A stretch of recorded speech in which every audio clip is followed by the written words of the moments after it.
26 2nd Avenue. Very few New Yorkers know the historical significance of this humble storefront. See this sign behind me? It says Matchless Gifts. It was the name of a curio shop that was here in the mid-60s, a name that turned out to be quite prophetic indeed. It's here where an ancient Eastern spiritual tradition took root and expanded throughout the world. This is where it all began, the very first Hare Krishna temple in the West. Take a look around. You can see how small it is. The Swami would come and sit on this end and lecture on the philosophy of Krishna consciousness. Although the Hindu Vaishnava tradition, also known as Krishna consciousness, goes back thousands of years and still has millions of followers in India, it was a very new thing in the West. So Bhaktivedanta Swami decided to incorporate his fledgling movement, and that happened in July 1966. He founded the movement as ISKCON, the International Society for Krishna Consciousness. When Srila Prabhupada came to this country, he did something that was quite daring, in the sense that his goal was to transplant a very well-established and very authentic and old tradition from India to the United States, to New York City, to the 60s counterculture. I mean, if you look at it comparatively, there couldn't be two more different cultures than these two. Within 12 short years after he left India, A.C. Bhaktivedanta Swami Prabhupada traveled across the globe 14 times, initiated thousands of disciples, established over 100 centers, several farm communities, as well as various charity and educational organizations. But what happened to his legacy after he passed in 1977? Where does his organization stand now, 5 decades after he established it?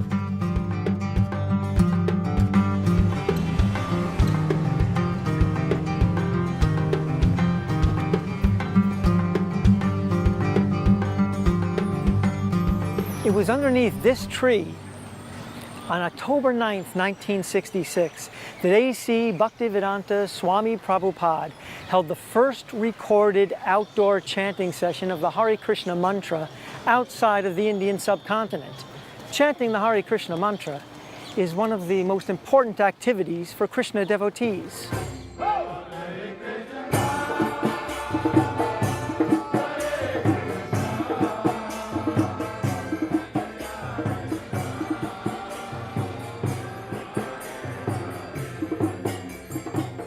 We've got lots of singers here, lots of musicians, and lots of dynamic people who want to share their joy and their happiness and the purity of Harinam, of Krishna's names.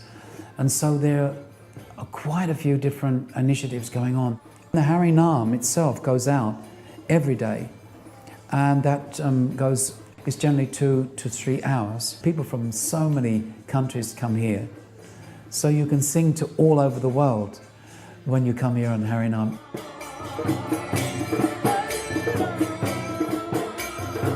There's Kirtan London. Sometimes they hold 6 to 8 hour kirtans where they invite the general public, anyone who wants to come.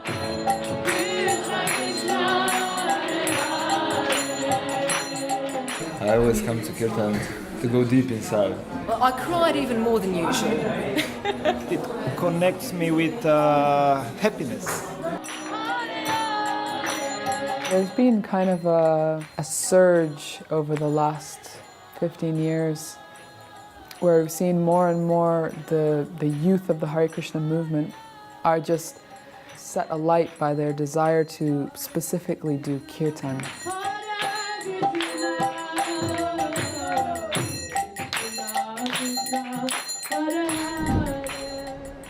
After years of planting seeds in the West, Prabhupada returned to India, and with the help of his American and Indian disciples, started building beautiful temples in the major cities and holy places there. One of his main projects was to build a spiritual city in Mayapur on the banks of the river Ganges.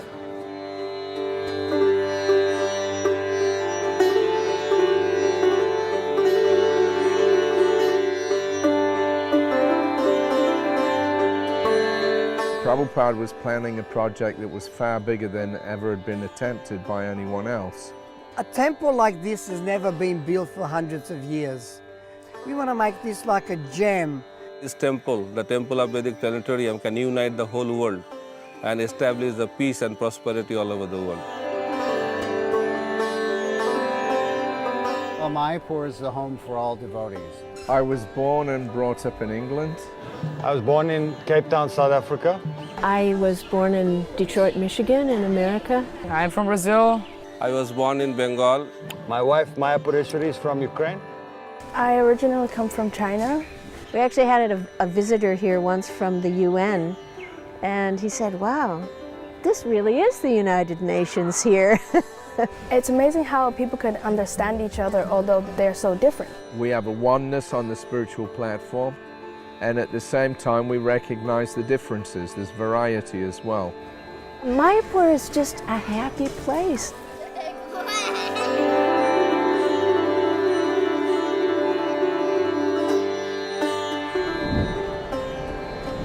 Back in the early days, most of the devotees lived and served inside the temple itself.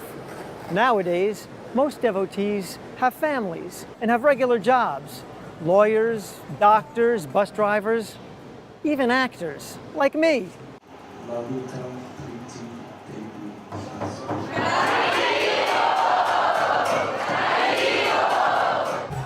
Today is the Ratha Yatra Festival in New York City. Although Prabhupada started his mission here in New York, his teachings have reached almost everywhere in the world now and have been making the kind of impact that, for some places, was unimaginable 50 years ago.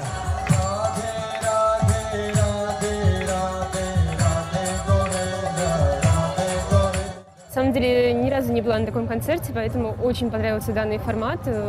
Очень много эмоций получила. Я работаю в нефтяной компании полдня, в остальное время фотография, моя профессия. There is no material reasons why this movement grew so much. Definitely, grace of Srila Prabhupada and his way of presentation, because so far we distributed millions of his books, probably around 20 million of Prabhupada's books. And people just by reading his books become devotees, become convinced. His presentation is absolutely unique. I was interested in the literature, and I stayed in the movements because there was music. There was something I could connect to, and I could immediately find my role, my place in the community.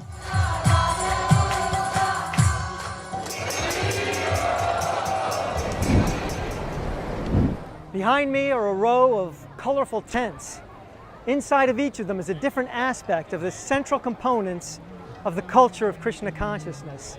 Directly behind me is a booth called Books on Yoga and Meditation. They give the basis of our philosophy. Basically, that we're not this body, we're eternal spiritual souls.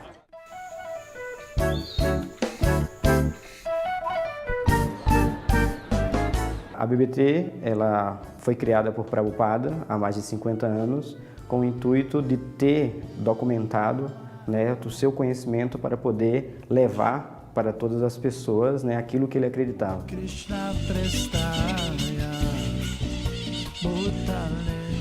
Minha maior alegria na vida é esse serviço de tradução, porque eu sei que eu não estou beneficiando só a mim, mas eu beneficio as pessoas que têm acesso a esses livros. E a tradução também tem uma vantagem, algumas vezes eu gosto de escrever também, mas na escrita talvez apareçam as minhas imperfeições, as minhas debilidades, mas quando eu traduzo o livro de uma pessoa completamente qualificada, como os Goswamis ou Prabhupada, eu tenho certeza de que eu estou sendo um instrumento de uma mensagem perfeita. Então, me inspirou muito, né, distribuir livros, porque foi também através dos livros que eu pude mudar de vida, né, mudar meu nível de consciência, né, que mudou completamente a minha vida. Então eu gosto, né, da ideia de oportunizar isso para outras pessoas, dar isso para outras pessoas, né? Algo que foi maravilhoso na minha vida, que outras pessoas tenham a oportunidade. A partir de 2009, em 2009 nós conseguimos distribuir 135 mil livros e desde então a nossa média anual é de 350 mil livros. A minha maior felicidade na vida é quando eu vejo que Prabhupada ele é reconhecido pelo serviço que ele fez e que faz para a humanidade.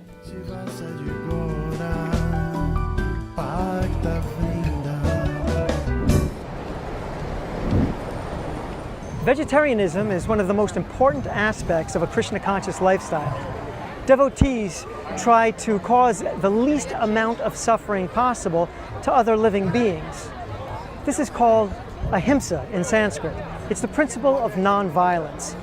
Prabhupada and his followers have contributed tremendously to the fact that vegetarianism is much more popular now and has even become somewhat mainstream.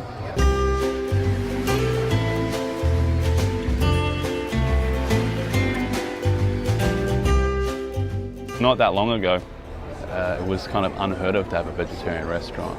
And I would dare say that Hare Krishna are probably the first people in Australia to do one. There were teary moments and, you know, a lot of blood, sweat and tears. But, you know, I think if you want to establish something great, you have to go through those kind of crazy processes. And now it's a massive, you know, massive sort of lifestyle choice. If you say clean eating, vegan, all that sort of stuff, now it's embraced. And I think we did a lot of the groundwork for that. It's kind of an exciting new world of vegetarian prasadam distribution.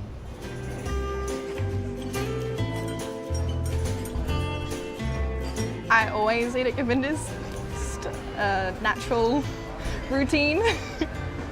The best recipe for people to be happy, I think that developing an attitude of service towards other people.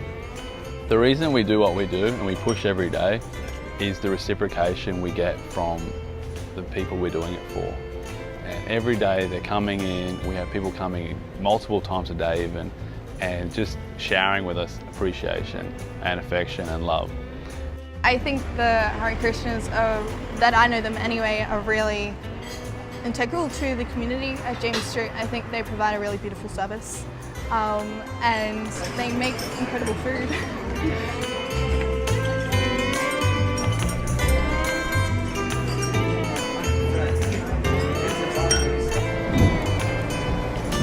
Giving out prasadam, or sanctified vegetarian food, is a symbol of love and care, and is an integral part of the ancient spiritual Indian culture. When Prabhupada first started attracting followers, he personally cooked for them and personally fed them. Later on, he asked his disciples to make sure that no one ever went hungry within a 10-mile radius of any ISKCON center.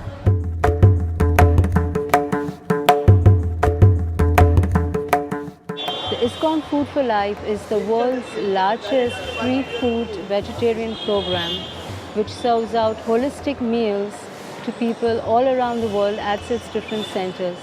The Food for Life initiative in ISKCON Mumbai started in 1980s and is still going very strong, where a holistic meal is served to people every day, morning and evening.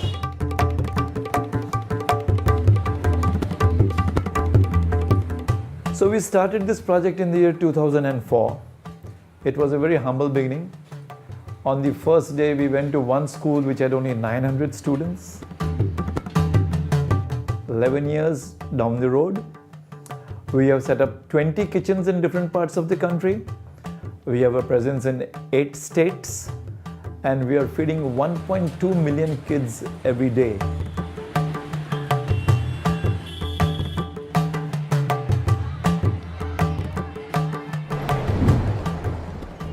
Although he started his mission in a big metropolis, Swami Prabhupada inspired his followers to establish farm communities, leading a lifestyle of simple living and high thinking.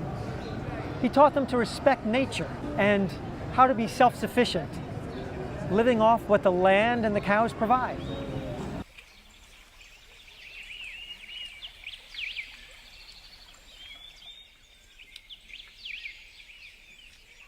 Számunkra a környezetvédelem az nem csak egy jelmondat, amit kiteszünk valahova az ajtó fölé, és aztán meditálunk nap, mint nap, hanem mi gyakorlatban az életmódunk a legfőbb környezetvédelmi programunk. közösségünkben 130-an élnek, és ehhez szükséges zöldséget, gyümölcsöt, gabonát, tejet, tejterméket meg tudjuk termelni. Gabonából több mint 10-szeres túltermelésünk van. At the moment we have around 50 cows and oxen. We have our own water system. So Krishna Valley is completely off the grid. No gas, no water, no electricity is coming in. Krishna Valley has a really great reputation of being the largest sustainable eco-village in Europe.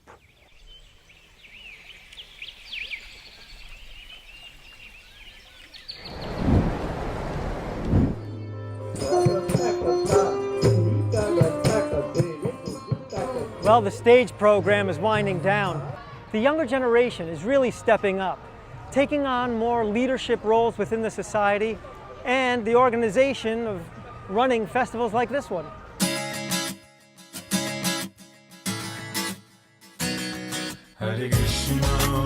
I've always felt that my mission is to be of use. I have a teaching degree, so my primary job is teaching. What we really look at is a holistic approach to education. They teach science, they teach mathematics, they teach reading, they teach how to write, they teach how reading comprehension, and lots of other stuff, including about Krishna. And so that's why I really like the school. Everything that we do, it's age appropriate, and it's done with the eye of just creating these positive spiritual experiences that they can look back on and want to continue or relive in some way. I want to be an ecologist and save Krishna's trees.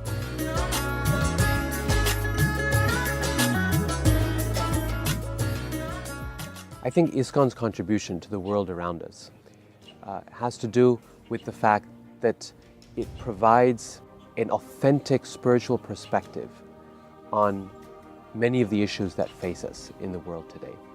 We live in a world that is technologically very advanced, that is scientifically very accomplished, and yet a world where people are seeking community, they're seeking heart, they're seeking relationships with other human beings, and are seeking meaning and purpose in their lives.